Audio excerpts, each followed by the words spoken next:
Ini yang jadi masalah, Pak. Kata mereka apa? Kami punya dalil yang menunjukkan bahwa alat musik halal.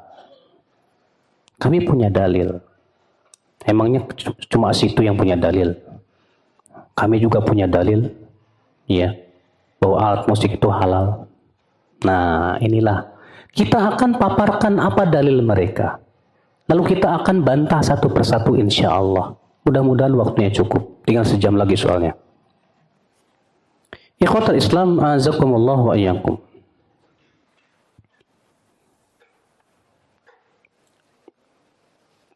Dalil yang digunakan oleh mereka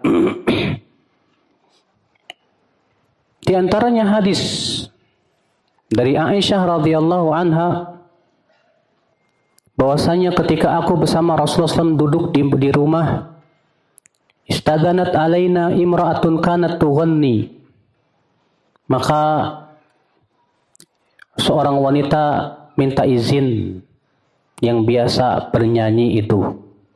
Falam tazal biha Aisyah radhiyallahu anha hatta ghannat. Maka kemudian terus meneruslah, ya, dia berada di sisi Aisyah sampai si wanita itu pun menyanyi. Falamma ghannat ista'dzana Umar bin Khattab radhiyallahu an. Falamma ista'dzana Umar alqat al-mughanniyah ma kana fi yadiha wa kharajat. Kemudian ketika si wanita ini sedang menyanyi, Umar bin Khattab pun minta izin untuk masuk. Ketika tahu Umar yang masuk, si penyanyi langsung membuang alat musiknya dan pergi. Ketakutan sama siapa? Sama Umar. Ya. Kemudian apa kata Dr. Al-Judai? Sanad hadis ini hasan. Dikeluarkan oleh Imam Al-Faqihani dalam Akhbar Makkah dari jalan Abdul Jabbar bin Al-Ward. Ia berkata, aku mendengar Ibnu Abi Mulaikah berkata Aisyah. Lihat, antum kalau disodorin syubhat ini puyeng kan jawabnya apa ya? Benar juga ya, ada hadisnya ternyata. Nah, ya akhwal Islam azakumullah wa iyyakum. Baik.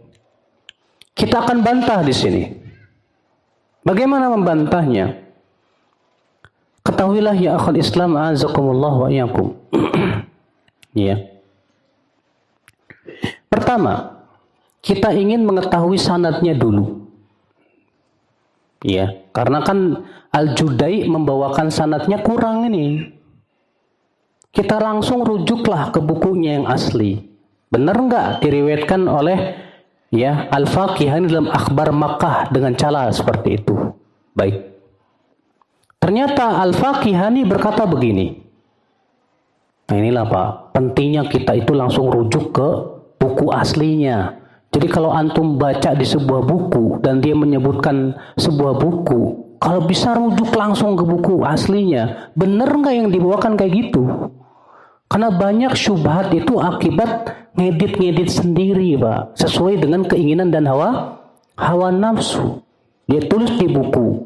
Kita orang yang kurang kritis ketika baca buku itu langsung apa? Wah, ternyata dia punya dalil.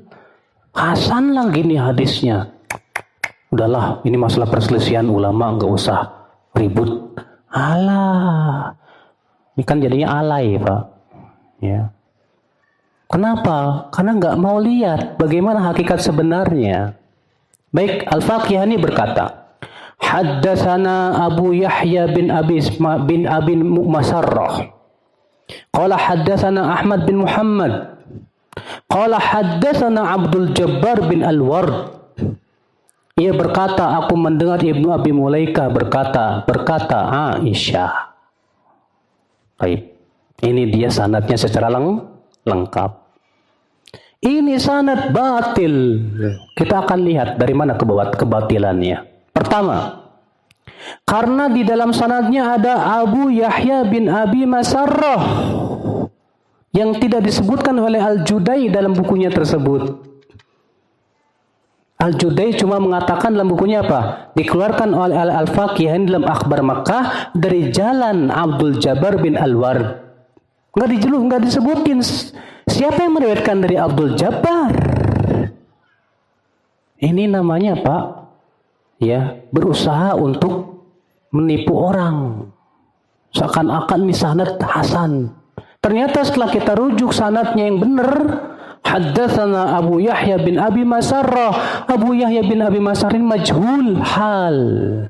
Dan majhul hal itu dhaif ya akhul Islam azakumullah wa yakum, lemah.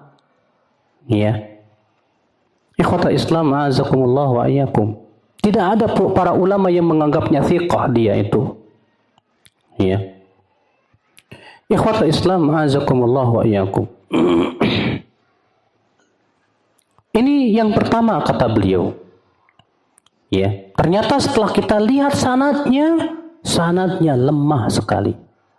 Hadis sanadnya lemah karena ada perawi yang bernama siapa?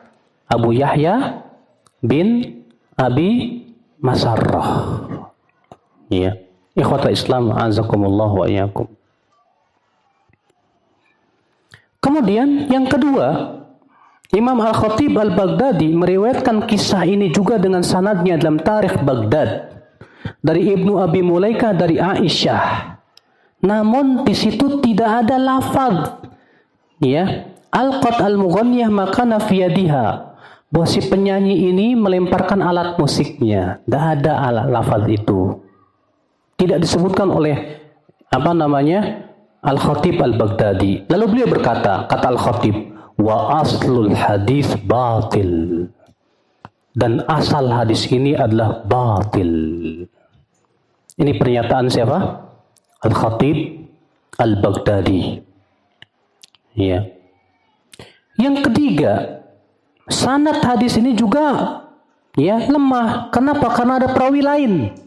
Siapa itu? Abdul Jabbar bin Al-Ward. Ya, Abdul Jabbar bin Al-Ward ini juga dhaif ya akhul Islam azakumullah wa yakum. Sehingga dari itulah ya akhul Islam, ya hadis ini tidak bisa dijadikan hujah. Tidak bisa dijadikan hujah. Sudah jelas kepada kita hadis ini apa? Lemah ya akhul Islam azakumullah wa yakum. Baik. Assalamualaikum warahmatullahi wabarakatuh. Alhamdulillah, hamdan katsiran thayyiban mubarakan fi kama yuhibbu rabbuna wa yarda.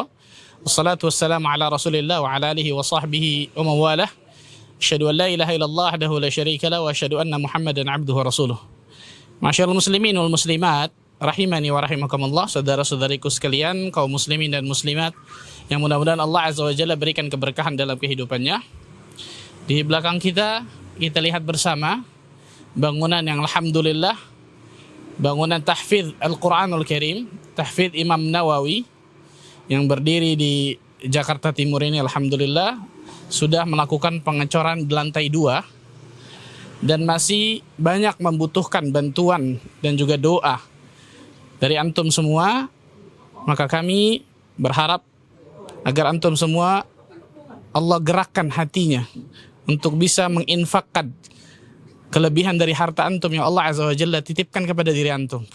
Rasul sallallahu alaihi wasallam bersabda, "Man bana masjidan, banallahu lahu baitan fil jannah." Barang siapa yang membangun masjid di atas muka bumi ini, maka Allah Azza wa Jalla akan bangunkan bagi dirinya rumah di surga, istana di surga, Masya Allah. Dan alhamdulillah pesantren ini di bawahnya nanti insya Allah ta'ala akan ada rumah ibadah berupa musalla, lantai 1 dan juga setengah lantai 2. Baru kemudian di lantai selanjutnya akan ada boarding, itu akan ada asrama dari santri. Dan kita tahu bersama ketika orang menghafalkan Al-Quran, santri menghafalkan Al-Quran, maka mudah-mudahan kita berharap kepada Allah Azza wa Jalla, apa yang kita sumbangsihkan, apa yang kita donasikan dari harta kita yang Allah titipkan kepada diri kita, bisa benar-benar mengantarkan kita ke surga Allah Azza wa Jalla. Karena ingat ya ikhwan, harta yang kita sedekahkan di atas muka bumi ini, maka itulah harta yang akan kita bawa dan kita tuai hasilnya di negeri akhirat insya-Allah. Maka mudah-mudahan Allah Azza wa Jalla bukakan hati antum semua untuk bisa memberikan sumbangan yang terbaik, donasi yang terbaik bagi pesantren Al-Imam An-Nawawi ini. Mudah-mudahan Allah Azza wa Jalla berkahi kehidupan kita semua. Subhanakallah bihamdika, asyhadu an la ilaha illa anta astaghfiruka wa atubu ilaik. Wassalamualaikum warahmatullahi wabarakatuh.